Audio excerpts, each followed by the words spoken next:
کسی جنگل میں ایک شیر رہتا تھا۔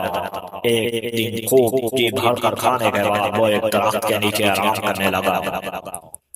وہیں درخت کے پاس ایک چوہا رہتا تھا جو بہت شرارتی تھا۔ چوہا شیر کی پیٹھ پر چڑھ کر اچھل کود کرنے لگا۔ شیر غصے میں اٹھا اور چوہے کو پکڑ لیا اور چوہے کو جان سے مارنے لگا۔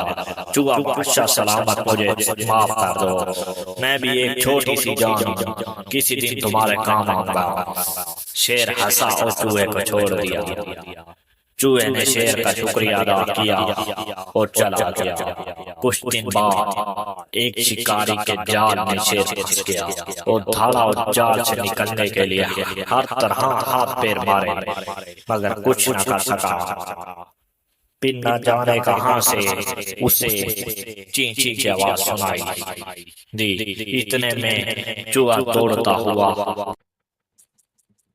دوڑتا ہوا شیر کے پاس آیا اور کہا، بادشاہ سلامت، آپ بالکل بھی فکر مت کریں، میں ابھی آپ کو یہاں سے آزاد کراتا ہوں۔ چوہے نے تیزی سے جال کو کاٹا اور شیر کو آزاد کرا دیا۔ شیر نے چوہے کا شکریہ ادا کیا۔